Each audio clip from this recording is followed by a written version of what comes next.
Now it's time for everybody's favorite part of the show, listener submissions. Oh boy, this one was a doozy. I get off on emotionally neglecting my neighbor's wife at holiday parties, AITA. Do you not know what this is? What is this from, like American Psycho? No, it's from something though. You I know totally it's missed from it. something. You didn't read the comments that thoroughly. No, I did, but I still Okay. didn't know what it was. It was from right. some other Facebook thing. Also, it was our only listener submission, so I had to do it. And Here we it's go. fun. Here we go. Every conversation hates me. we've ever had, I cut her out physically and otherwise. As soon as she opens her mouth to talk, I chime in and interrupt her. I am a naturally outgoing and conversational fellow, so nobody notices that I'm doing it. My dialogue is so intriguing and engaging, my voice loud and boisterous, my stamina and confidence humble all around me. I can't help but No. steal the show in any group setting, and I always get what I want. Every year, our neighborhood has a total of 5 holiday parties. Every year, I dress my best. I bring an exotic and stunning date with a personality nearly as sharp as mine, but never quite bold enough to emasculate me. Bomb. Every year, I catch Jim and Janice in some empty spare bedroom. Every year, Janice pleading with Jim to say something. Every year, Jim denying Janice's allegations that I am targeting her in some way. That's impossible. Blank is such a nice guy. He's the life of the party. I can see why you'd be jealous, but maybe just chat up a different circle of people. We're all adults, Janice. But he was wrong, and he knew it. He knew I hated Janice with every microliter of malice flowing through my pre-hypertensive Damn, we got veins. microliters. Janice knew that he knew. We all knew Jim is a pussy, a coward, and if I somehow didn't personally intimidate him by mere presence, then my girls and my lavish lifestyle did. Jim would never show it for fear of me validating his own belief that he is weak and a failure, a settler and not a striver. Sometimes Janice cries. I soak it up like an old loofah left in some forgotten bathroom drawer for years, stowed behind extra bottles of shampoo, left behind by an old roommate. Why do I do this? 19 years ago at the bus stop, Janice saw me picking up worms off of the street to save them from the rain. Janice thought I was weird. At the time, I was fragile and my self-esteem quite malleable. Janice called me a freak, and she smacked me the hundreds of earthworms from my open palms, strewn about the wet gravel and asphalt that I had worked tirelessly all morning saving them from. Janice stomped every single creepy crawler to death right in front of me. She told everyone in the school bus. I sat alone for the next 5 years before transferring to another school district. But now I had beaten Janice. I watched Janice cry 5 times a year every year until she got on the medicine. Once I noticed the sedation in her behavior, I knew I could stop. Janice had succumbed to me. Jim encouraged her to take the medications, and as soon as she did, as soon as she sank their roots into her and she became dependent on them, that's when I stopped. And Janice didn't know. She had no idea. In time, she came to believe that she was, in fact, imagining everything, that the medication had given her clarity, but she was wrong. She stopped painting. This was her passion. I still save the worms at the bus stop on rainy days. I bring them home to my composting bins. Fuck you, Janice. Enjoy your life of comfortable, mediocre sedation. I've won. Am I the asshole?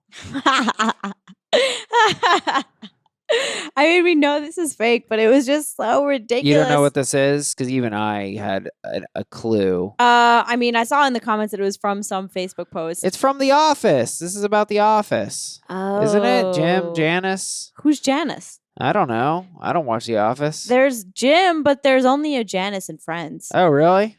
Yeah. Well, I just saw someone posted it from some other group, and I'm like, oh, I guess this is one of those like things that gain notoriety elsewhere. Yeah, it's called a copypasta. Yeah, that's what I Yeah, mean. it's a pasta. I mean, we'll break that. Somebody did submit this. I don't know why. I know. That's why I'm like, damn, you went. First of all, whoever submitted this, you're the asshole. There you go. But also, thank you because this is like so fucking fun.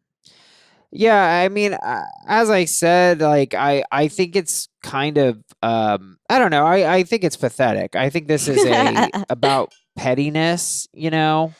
It's ultimately pettiness to like an umpteenth degree. Like you held on to that pettiness and nurtured it for the better part of 2 decades. It's terrible. And then now you're worried about being the asshole. Yeah. Like we're past that, sir. Yeah, I mean, well, our listener pretty much just slapped an AITA on, yeah, for which sure. is why it doesn't seem like an AITA. Pretty much nothing about it says AITA. No. There's just the letters are there. But yeah, I don't know. I mean, look, what Janice did was wrong 19 years ago.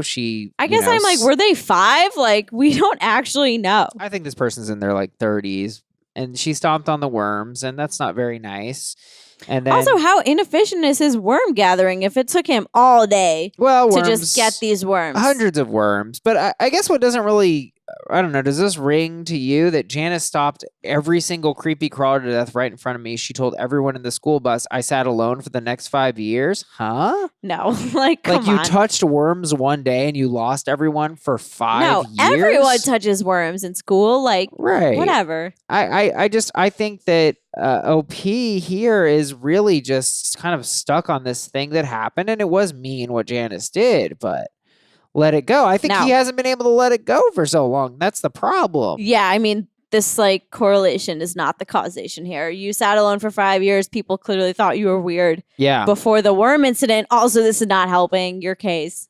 Yeah, and I have met people like this. You know? Damn, for real? Oh, yeah. I know people that are cold and mean, and you wonder, like, where does that come from? And it comes from inside, right? Because, like, in this, and I think in this case, the way I read dark it. and deep. I like it. Yeah, no, there's people who are, and a lot of them are extremely successful. And oh, like, okay. Yeah, and like this person claims to be extremely successful, which I almost doubt. But they're like, I have the exotic women. Yeah, they've got the the beautiful woman. But notice that they even specify, and obviously, you know, this may all be fake, but the character is, I think, well developed, and that they would never want to be outshined by their partner. Right? Yeah, that's gross. And that's also, who they like, are. even saying that your dates are like exotic and stunning. Exotic to describe people is always a little bit. Ooh, you're right. It's like tinged in racism. Yeah, it's a little weird. I never thought of that. It's a good one. Thank you. I'll avoid that. It's grimy as hell. Kate R says, NTA, what she did was sadistic. You have no obligation to forgive her or bring it up. She should really remember that incident.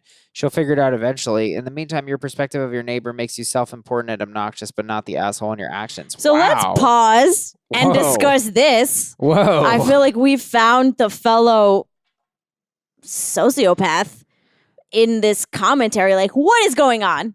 Yeah, I mean, I don't know, and I guess I don't want to call anyone out, but like holding on to things and doing petty things to people, like I don't think that's crazy. It's crazy. Okay, whatever.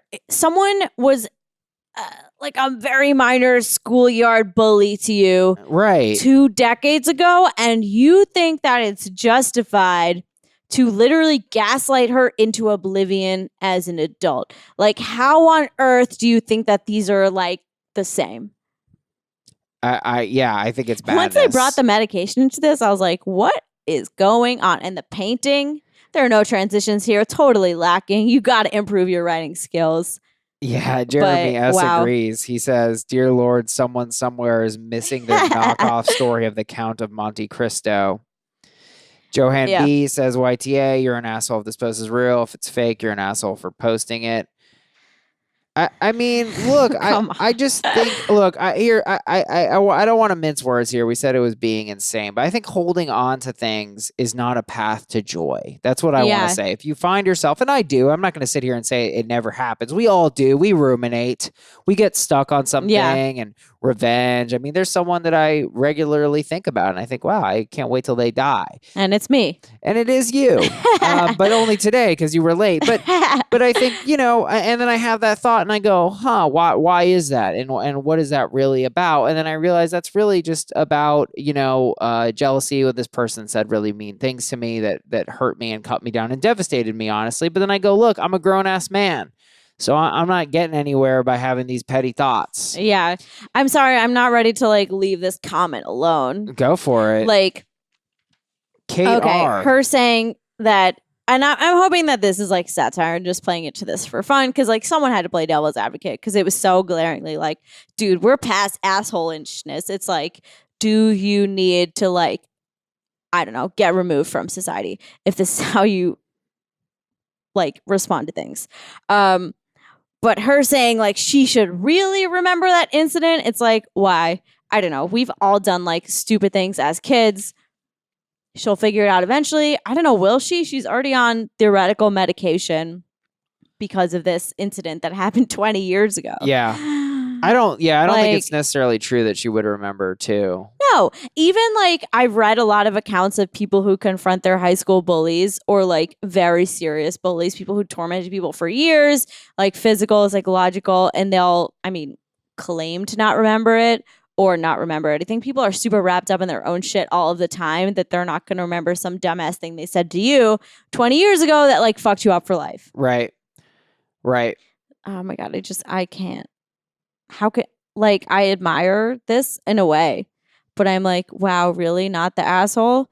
Does that mean, like, I feel like if you're going to go down this line of thinking, like, where does it end? You know, if someone cuts you off in traffic 2 years ago, are you, like, justified in, like, killing their entire bloodline? Like, is that how we're going to live our lives now? It's a terrible way to live. It's a lot. It's a terrible way to think. And, you know, I think it's just a lot easier to be easygoing and just realize, like, look, if someone did a bad thing to you, it probably wasn't about you. Oh, yeah.